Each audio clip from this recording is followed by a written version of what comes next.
Yeah. That's my question. Très rapidement, la question en français, c'était merci d'avoir fait ce film, évidemment, et puis il y a des passages qui sont très directement inspirés de l'ouvrage, on voit les citations, et d'autres passages qui ont l'air d'être plus fantastiques, plus dans l'imagination et la créativité. Est-ce que ça faisait partie du script? Est-ce que vous l'avez inclus les uns? Okay, well, thank you, and good night to everybody. Thank you for coming. No, it wasn't in the script. It was when I was getting ready to direct it. I was just thinking how I could bring those scenes alive and not have you watching them text for the whole movie. And so I came up with this idea to bring her architecture models into it and have them in the same room so Nick and Amanda could be together. Merci à tous et à toutes d'être venus ce soir. Non, ça ne faisait pas partie du script, c'est plutôt moi en préparant le film qui me demandait comment faire pour intégrer ça dans le film, pour que ça ait l'air plus vivant. Et du coup, j'ai eu l'idée, pour que vous n'ayez pas que du texte, et du coup, j'ai eu l'idée de ces petites maquettes d'architecture pour que en fait, ça fasse partie de l'histoire, ce soit dans les mêmes pièces avec elle. Est-ce qu'il y a d'autres questions? Oui, il y a quelqu'un.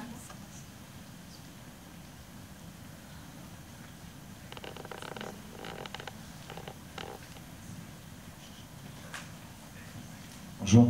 Mon anglais il est trop scolaire, donc je vais le faire en français.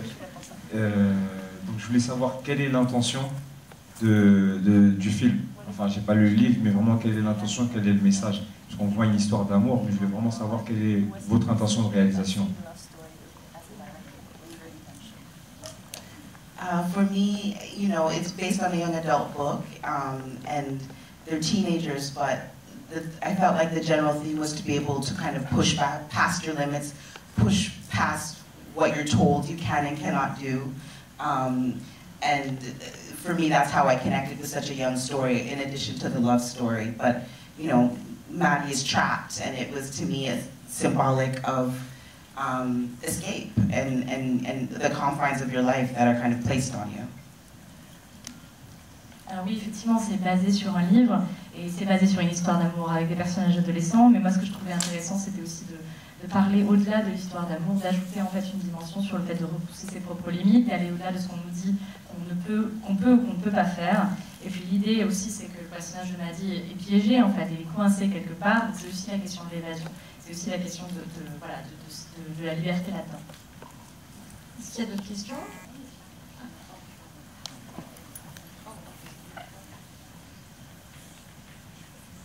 Bonjour. Donc, moi, ma question, c'est pourquoi vous avez rendu l'astronaute aussi vivante dans le film? Et j'ai une deuxième question, pourquoi cette actrice-là?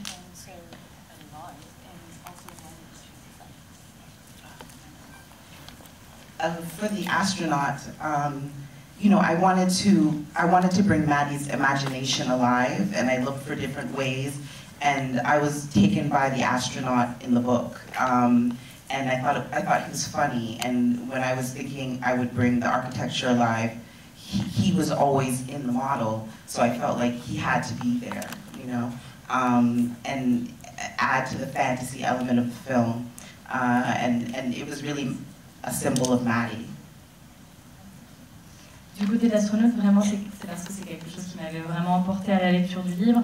Je voulais rendre l'imagination de Maddie vraiment vivante, vraiment pleine et entière, et donc comme j'avais conçu l'idée que l'architecture que les maquettes soient là et qu'ils en fassent toujours partie, du coup c'est pour ça qu'on a essayé de faire quelque chose à la fois drôle et aussi qui navigue sur cette dimension fantastique. And as for Amanda Stenberg, she auditioned. Actually, she was in Paris and she Skyped into audition, and I just, as soon as she started reading the words, I just felt like she kind of embodied who Nicola Yoon saw as Maddie in the book. She looked like her, and I felt like she had kind of this soft quality, this kind of innocence, but a little bit of danger to her, and a little bit of Lolita. Et pour Amanda Stenberg, le choix a été fait parce qu'elle a passé une audition, elle était à Paris, mais elle a skypé pour auditionner. Et puis dès qu'elle s'est mise à lire en fait son texte, moi j'ai vraiment eu l'impression qu'elle ressemblait au personnage qui avait été conçu par l'auteur et que en fait elle était vraiment dans l'incarnation de ça, qu'elle lui ressemblait. Je trouvais qu'elle avait une part d'elle qui était vraiment très douce et en même temps quelque chose de son innocence, quelque chose aussi quelque part d'un peu plus risqué, et elle a son côté un peu Lolita aussi. Je voulais rebondir justement là-dessus. Amanda, c'est quelqu'un qui, aux États-Unis, en tous les cas, est une adolescente qui a de fortes opinions, qui est toujours très, qui parle beaucoup, en tous les cas, aux jeunes, et c'est important. Est-ce que vous me disiez, parce qu'on en a parlé un petit peu tous les deux, vous me disiez que Amanda c'était une force de proposition sur un tournage. Est-ce que vous pouvez me dire comment vous avez travaillé avec elle? Sure. Yeah, Amanda is very opinionated. She, has a strong sense of self and where she belongs in the world and what she wants the world to be. And we tried to bring some of that to the film. And, we would work through scenes together sometimes and come up with things. And, the song, when they're driving in the car, the Mac DeMarco, it was Amanda playing it, and she kind of snuck it in even though I told her to stop singing it. But it ended up being really beautiful. So she was a great partner.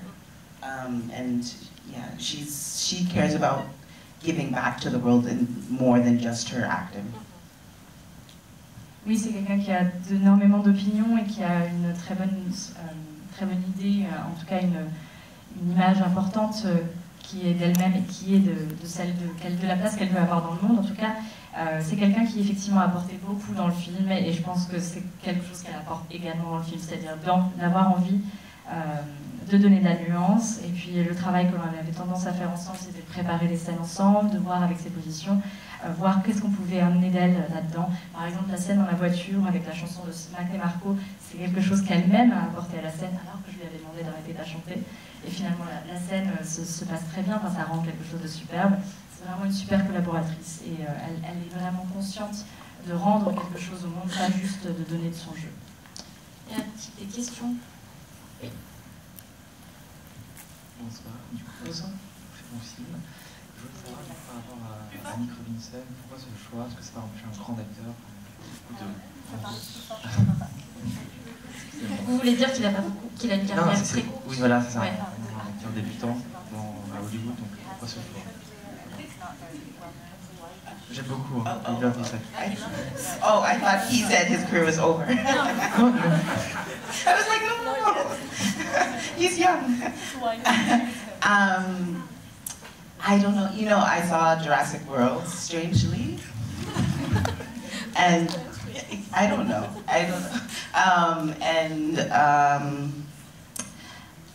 There's a kind of shortage of young men, like under 30, like they're all Leonardo DiCaprio and they're 50, so there was new people to find. Even Louis Garrel, how old is he now? Like, everyone's older, yeah. So I had him on my mind, and he didn't audition. I saw some small films as well, Kingdoms of Summer, and I just thought he had the look, and I thought he had kind of, when I met with him, he had this very honestness about him. He was very grounded, but also very tall and good looking. And, I just thought him and Amanda would really fit together, and I thought he played the role really well, and I think girls are starting to know him now. And boys, yeah. Alors, étrangement, j'ai vu Jurassic World. Après, c'est vrai qu'il y a une liste assez courte de personnes qui ont moins de 30 ans à Hollywood. Maintenant, les gens vieillissent, donc Leonardo DiCaprio, c'est fini. Et du coup, il n'a pas vraiment auditionné. Moi, j'ai vu des films qu'il avait fait. Du coup, quand on s'est rencontrés, c'est plutôt là que ça a connecté. J'ai vu qu'il avait une présence, une honnêteté que j'aimais. Et évidemment, il est grand, il est beau, ce qui aide aussi. Et je pensais qu'ils iraient bien ensemble, que l'alchimie se ferait. Et effectivement, je pense qu'il commence beaucoup à se faire remarquer par les filles et les garçons. Y a-t-il une autre question? Oui. Pardon, là devant, oui. Pardon. Hello. Oui, ça fait ça. So first of all, congrats for the movie. Thank you. It was amazing. I had a question about where did you find this house? Because this house is very interesting because it looks like a character too. Sometimes it's the house of Maddie, and sometimes it's the prison of Maddie. where did you find it? Because it's a beautiful house. And it's true. No, it's a detail, but I wanted to know. La question, c'était à propos de la maison, qui a l'air d'être un personnage à part entière. Parfois c'est la maison, parfois c'est la prison. Comment vous avez trouvé cette maison? In West Vancouver, in Canada. In the book, it wasn't so modern, but I felt like to bring it to life, it should be a little more almost medical but warm, and so I looked for a more modern house than the kind of homier version that was described in the book, and tried to somehow soften it, even though it was so kind of bright white marble, and tried to soften it, and the color palette was a bit pastel, and tried to create a world that felt like Maddie wouldn't feel trapped, even though she was. Alors, je l'ai trouvé dans la banlieue ouest de Vancouver, enfin à Vancouver, au Canada, et dans le livre, la maison est moins moderne, elle est représentée un peu différemment, elle est plus chaleureuse, mais l'idée c'était aussi d'emmener quelque chose de plus moderne, de plus vivant, et peut-être de la rendre à la fois, d'avoir une atmosphère à la fois médicale et chaleureuse. L'idée c'était de rendre ça un peu doux, avec une tonalité plus pastel, et puis des palettes qui changent un peu pour que ça n'ait pas l'air d'être trop un piège. Mais voilà, c'est surtout comme ça qu'on a travaillé. Une question juste là. Hello. So first, great film, amazing. Thank you. And my question is a little bit the same one. Did you make a lot of scenes in studio, or it was all outside? La question c'est est-ce que beaucoup de scènes ont été tournées en studio ou est-ce que tout a été tourné sur le décor dans le décor? It was 50-50, half-half. Maddie's bedroom and the sunroom, and the bedroom and the sunroom, and what else? And Ollie's bedroom were on stage. So we shot on stage for maybe 2 weeks to do those pieces because we couldn't really find them, and we also couldn't find windows that were side by side. Only in Paris, not in North America. So we had to build it on stage for that, but the kitchen was practical, and the living room. Alors on a fait un peu moitié-moitié, c'est-à-dire qu'on a tourné les scènes dans la chambre de Maddie, de Sunroom et la chambre de Holly dans le décor, dans un studio, c'est-à-dire qu'on les a créés parce qu'en fait on a tourné là pendant 2 semaines et on ne pouvait pas les trouver dans la vraie vie. C'est assez rare les vis-à-vis en fait en Amérique du Nord, et du coup c'est plutôt comme ça qu'on a travaillé. Par contre le reste au niveau du salon ou de la cuisine c'était effectivement dans la maison. Bonjour, moi je voulais savoir, il y a un vrai choix chromatique dans le film, au niveau du bleu et du jaune notamment, et je voulais savoir si ce choix de couleurs avait été fait de façon purement esthétique ou si ça avait une portée symbolique.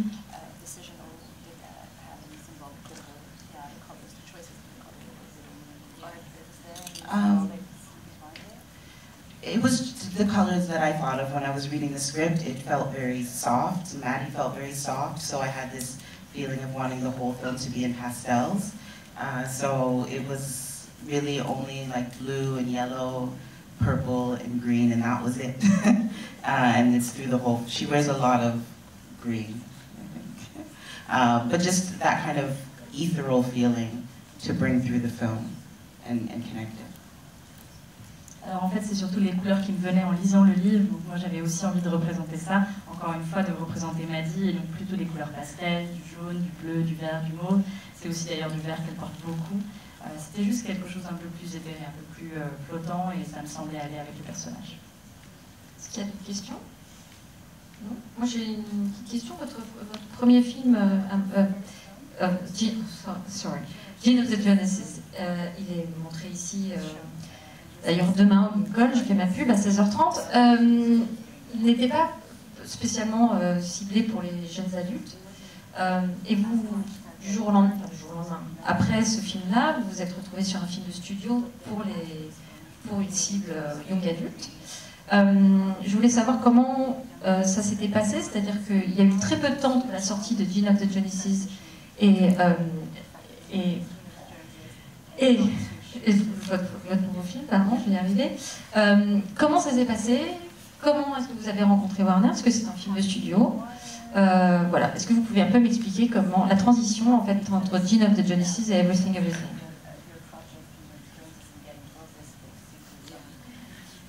Yeah, Gene of the Joneses was much different. I premiered it at South by Southwest in TIFF in Toronto last year. You know, it's much more geared towards adults. It's in New York. There's lots of jazz music, and it was very quickly after that MGM and Warner Brothers watched the film, and they wanted to make this film. So maybe a month after I premiered Gene, I got this job. I went in, I pitched for it, and they liked my take on it, and I started shooting it months later, and it's much different. It's a lot more money to make, more days, and much different audience. They're much more. I feel the teen audience is much more excited, much less pretentious. Not that I don't like pretentious films, but it's definitely a different audience and a different tempo. Donc, quand j'ai fait la première de Gene of the Joneses, c'était à South by Southwest et à TIFF, donc c'était l'année dernière, et en fait c'est effectivement un film beaucoup plus adulte, il y a beaucoup de jazz, ça se passe à New York, et puis en fait très rapidement après avoir projeté le film, j'ai MGM et Warner qui l'ont vu et qui m'ont appelé. Un mois après en fait j'ai eu ce travail, j'ai eu cet appel pour ce film.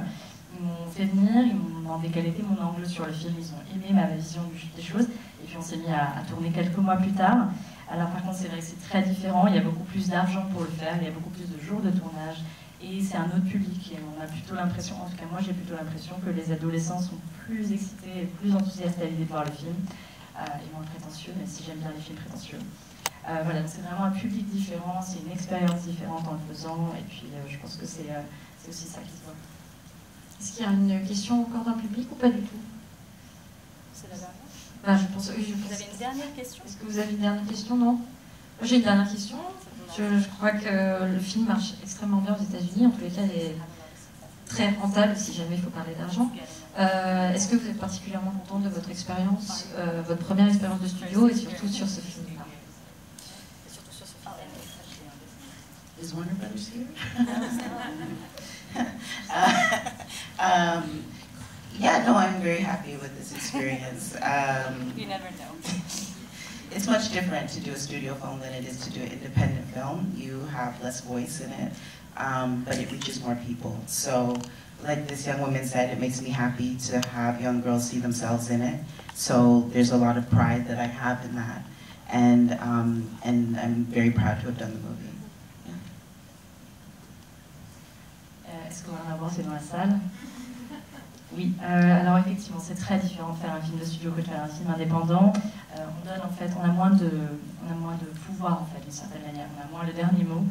Mais par contre, ça touche plus de gens. Il y a plus de gens qui le voient. Et moi, ça me rend extrêmement heureuse de me dire qu'il y a des jeunes femmes comme une personne ici dans sa salle qui se reconnaissent dans ce film.